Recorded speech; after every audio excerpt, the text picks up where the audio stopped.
El día de hoy vamos a hablar de las reacciones químicas. Vamos a ver principalmente la teoría de por qué pasan las reacciones químicas y cómo las podemos clasificar.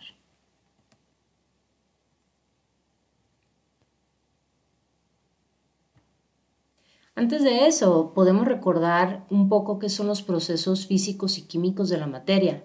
Habíamos dicho que los procesos o los cambios físicos eh, la materia que se involucra en el proceso o en el cambio mantiene sus propiedades. Por ejemplo, la mantequilla cuando se derrite sigue siendo mantequilla y si nosotros la enfriamos otra vez, la regresamos a su estado natural.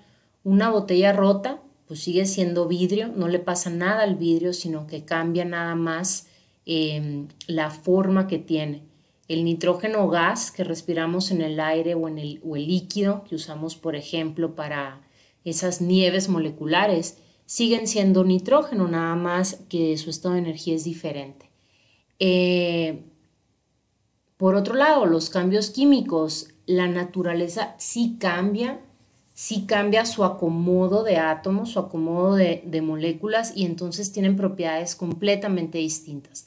Por ejemplo, si se corre un fierro, el fierro elemental que es Fe se vuelve óxido de fierro. Entonces ahí ya hubo un cambio químico porque no es lo mismo, o sea, no podemos regresar el óxido de fierro a ser fierro. Las plantas producen oxígeno a partir de CO2, o sea, son dos sustancias completamente diferentes. Una la consideramos un contaminante y el otro lo necesitamos para vivir. O la ceniza que se forma a partir de la combustión de la madera, o sea, esa ceniza nunca más va a poder ser un tronco de madera. Entonces, las reacciones químicas son cambios químicos. En ellas las sustancias desaparecen y se forman otras distintas. Habíamos dicho en una reacción de combustión, cuando se quema el metano, que es CH4, el metano es el componente, es el gas natural. Con oxígeno se forma dióxido de carbono y agua. Entonces esa es una reacción, o sea, no podemos tener metano otra vez, sino que vamos a tener energía, dióxido de carbono y agua. Entonces, se llaman reactivos a los componentes que entran en la reacción y productos a los componentes que obtenemos. Entonces, si nosotros tenemos este ejemplo, estos son los reactivos, los que entran. La flecha te quiere decir que algo le va a pasar y estos son los productos o lo que sale. Entonces, si se fijan, el CH4, que es el metano que estábamos diciendo, en rojo, tenemos los 4 hidrógenos y si se fijan de este lado, pues ya no están con un carbono, ¿no? Ahora están con un hidrógeno. Este oxígeno que teníamos aquí que entró nos hizo el CO2 y nos formó las moléculas de agua. Entonces hubo un reacomodo completo de sus átomos, o sea, se partieron enlaces, se volvieron a formar enlaces. Eso es una reacción química. En las reacciones químicas nosotros las podemos ver, pero con las que podemos trabajar son con las ecuaciones químicas, que dice es una representación escrita y abreviada de una reacción química. Como ya habíamos mencionado, a la izquierda están los reactivos, a la derecha están los productos. Se separan por medio de una flecha. La flecha puede ser de un lado o de los dos lados. De los dos lados quiere decir que la reacción puede ir para acá o puede ir para acá. O sea que es una reacción reversible. La ecuación también puede contener información sobre el estado físico de las sustancias y sobre las condiciones. Entonces, si nosotros tomamos este ejemplo otra vez, esta S quiere decir que es sólido, esto es sólido y esto es gas. En este caso, te está hablando del estado físico de las sustancias.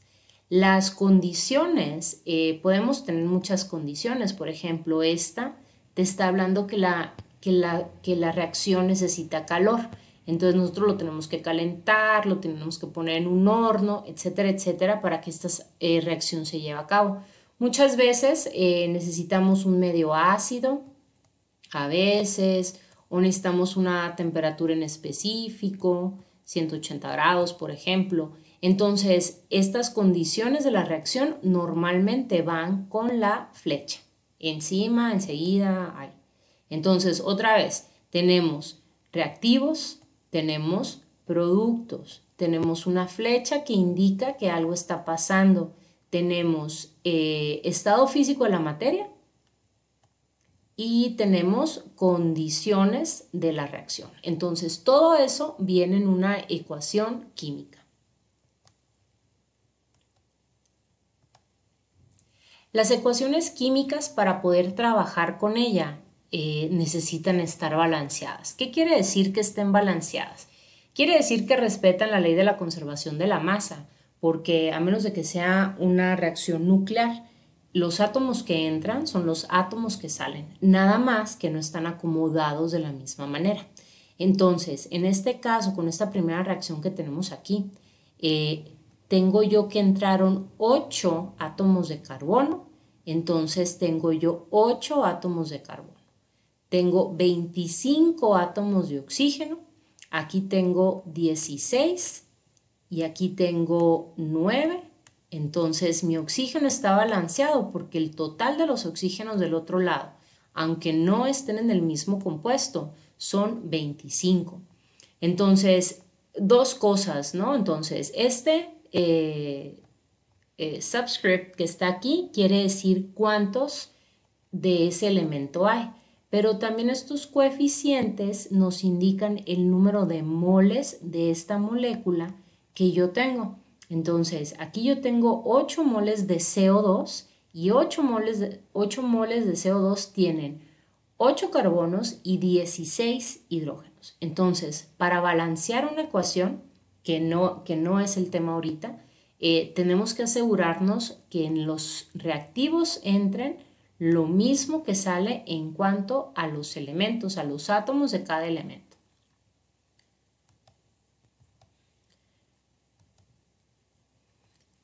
¿Por qué pasan las reacciones químicas? Dice, una reacción química supone la ruptura de ciertos enlaces de las moléculas y la formación de otros nuevos para dar lugar a las moléculas de los productos. Esta es la teoría de las colisiones y los estados de transición. En el universo nosotros queremos tener un estado de energía mínimo. Entonces, una reacción se lleva a cabo porque el reactivo va a ser un producto más estable que el producto va a ser más estable que los reactivos. Entonces, nosotros podemos ver que el sodio es un metal muy reactivo, de hecho es explosivo al contacto con el agua, y el cloro es un gas muy tóxico. Entonces, estos dos se juntan y hacen cloruro de sodio, que es la sal de mesa.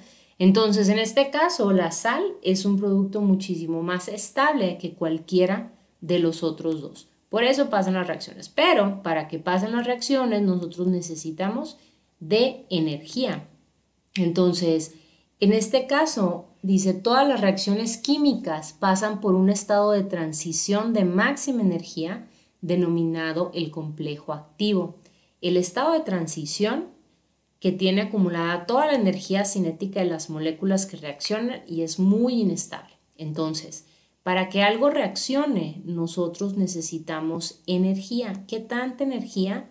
Pues la energía suficiente para pasar este borde.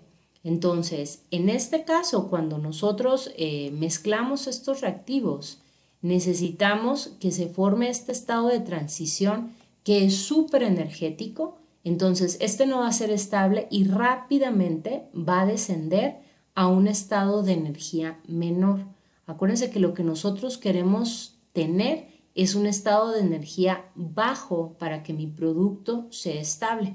Entonces, ¿de qué depende que de qué depende que la reacción se lleve a cabo? Que haya la energía suficiente para pasar este borde. Si yo tengo estos reactivos y, por ejemplo, le pongo 100 grados centígrados y 100 grados centígrados me llega hasta acá, la reacción no va a pasar. Yo necesito agregarle 200 grados, por ejemplo, para que mi reactivo pueda venir y bajar. Entonces nosotros necesitamos de energía y dependiendo de la reacción es la energía que necesitas. Hay un concepto que se llama la energía de activación. La energía de activación es el nombre correcto para el borde que necesito yo pasar para poder tener mi reacción. Entonces la energía de activación es la energía necesaria para pasar de un reactivo a un producto. Y otra vez, este borde no es igual en todos, puede ser más bajo o puede ser muchísimo más alto. Entonces, dependiendo de la energía de activación de tu reacción, son las condiciones que tú le vas a dar para que ésta suceda. Entonces, ya habíamos dicho que las reacciones químicas necesitan de energía. Y entonces, imagínense, o sea, ¿por qué necesitan energía? Porque necesitan poder chocar con las otras moléculas de los reactivos para que así puedan deshacerse los enlaces y volverse a formar. Entonces, la energía hace que las moléculas de los productos choquen. ¿Por qué? Porque entre más energía tengan, las moléculas se van a poder mover más. Acuérdense que las moléculas se mueven, rotan y vibran, ¿no? Entonces, si te mueves más, tienes oportunidad de chocar con más moléculas. Entonces, hay dos tipos de choque. Está el choque eficaz, que sería este de abajo. Entonces, en un choque eficaz, nosotros tenemos que nuestra molécula chocó exactamente donde podía deshacer un enlace. Entonces, como pudo deshacer un enlace, si se fijan, viene el óxido de nitrógeno, choca con el ozono y entonces si le da exactamente aquí, se va a poder traer a este ozono y va a formar el NO2.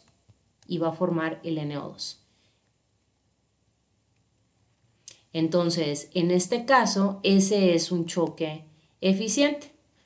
Entonces, tenemos otros casos donde los choques no son eficientes. Entonces, si se fijan aquí el nitrógeno chocó, el oxígeno chocó exactamente aquí a la mitad, pues aquí a la mitad las cargas se pueden distribuir. Entonces, como las cargas se pueden distribuir a sus dos lados, aquí no pasa nada. Entonces, me regresa mi NO con mi ozono y es un choque no eficaz. Las moléculas sí chocan, pero no tienen la orientación adecuada. Entonces, cuando nosotros estamos en una reacción química, están pasando miles y miles y miles y miles y miles y miles de choques al mismo tiempo. Entonces, algunos van a ser eficaces y algunos no van a ser eficaces. Por eso las reacciones toman tiempo, no todas son inmediatas, sino que a veces entre que le tenemos que agregar más calor, las tenemos que mezclar,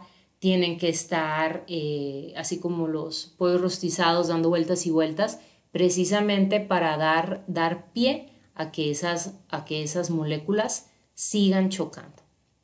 Entonces, ¿qué interfiere en una reacción química? Pues es súper importante ver la velocidad de la reacción. Como les dije, no todas las reacciones son inmediatas, algunas llevan mucho tiempo. La velocidad de una reacción es la cantidad de sustancia formada por unidad de tiempo. No todas transcurren con la misma velocidad.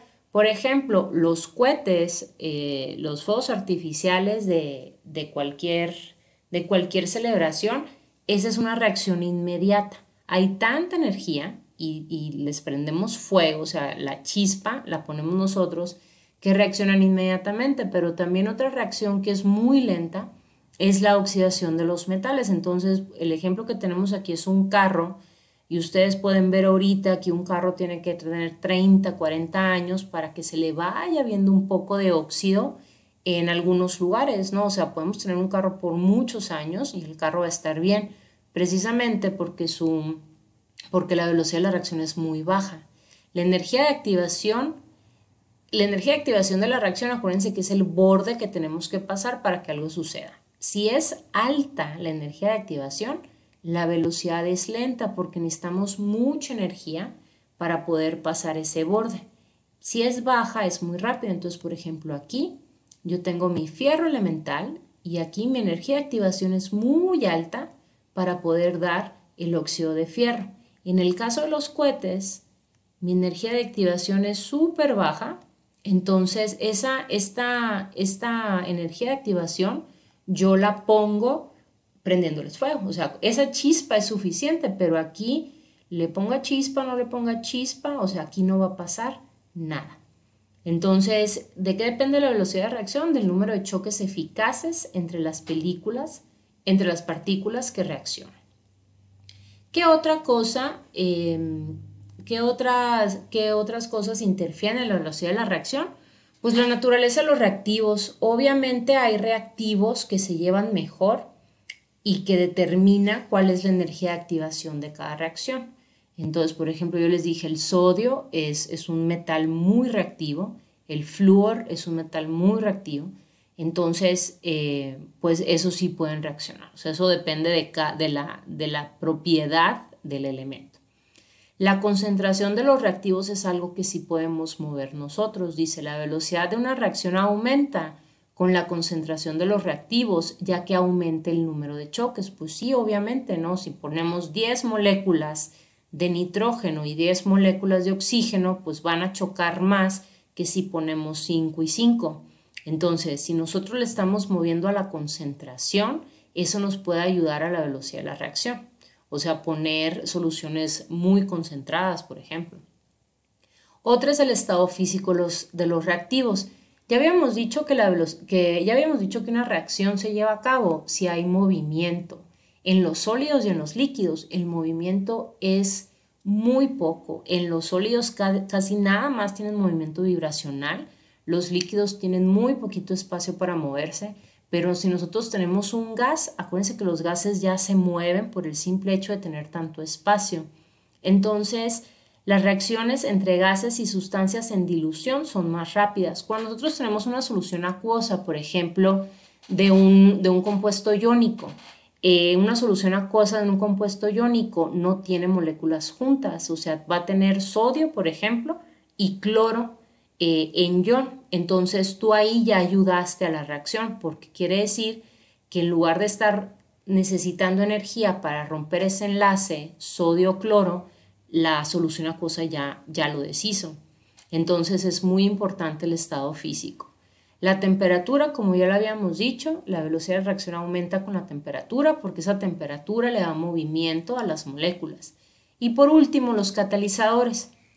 Los catalizadores son sustancias distintas a los reactivos y productos. De hecho, no participan en la reacción. Lo único que hacen es modifican la velocidad de la reacción.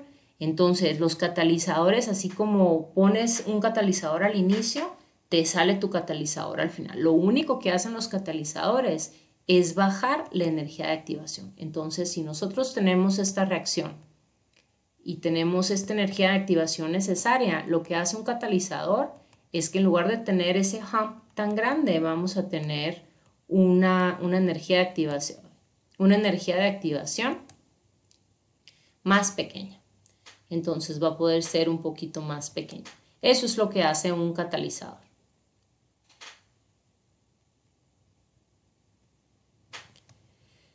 ¿Qué tipos de reacciones químicas tenemos? Las podemos clasificar de dos maneras. Se pueden clasificar por la reorganización de sus datos, de sus componentes. Podemos tener síntesis o combinación.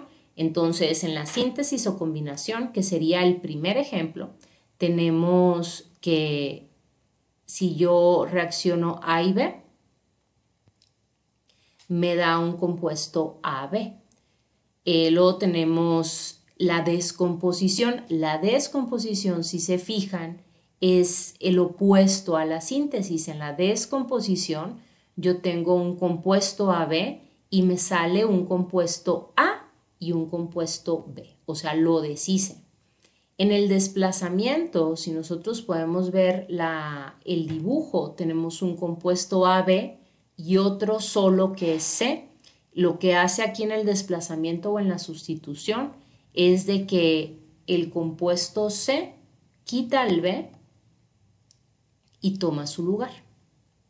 Entonces, en ese caso, a mí me sale un compuesto AC y solo me sale un elemento B.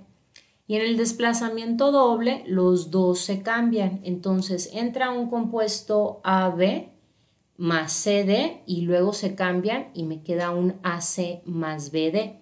Entonces podemos clasificar las reacciones por la reorganización de sus compuestos.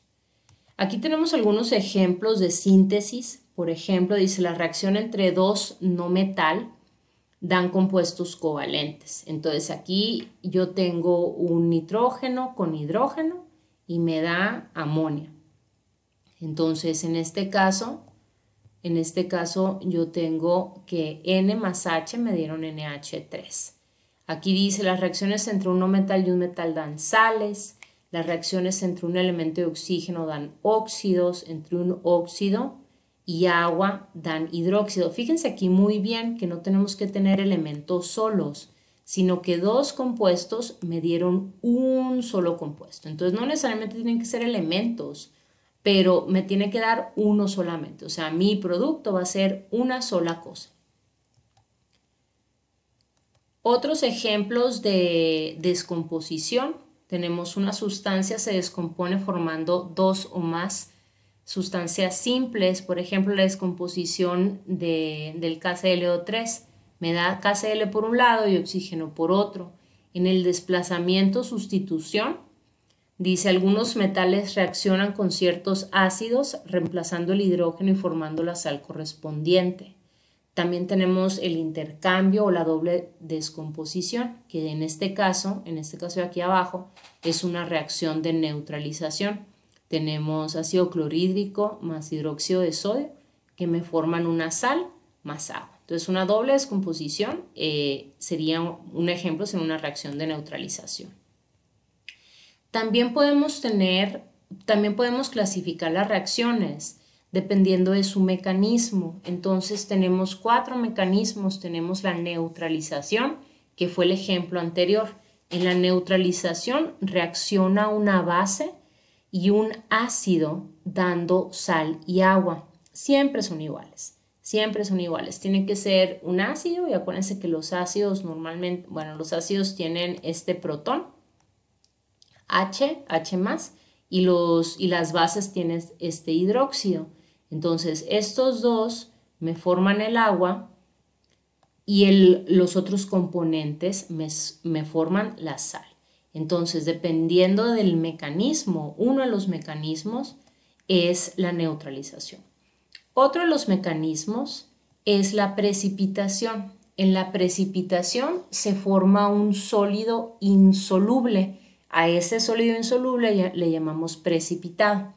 Dice, la aparición de un precipitado está relacionado con la diferencia de solubilidad que presentan los reactivos y los productos de la reacción. Este precipitado, una reacción de precipitación es muy particular a esto que dice aquí. Nosotros podemos saber la solubilidad de los compuestos en las cosas, entonces, pero si se fijan, esto es una indicación que pasó una reacción química, porque si nosotros vemos aquí yo tengo líquido, y aquí me formó líquido más sólido.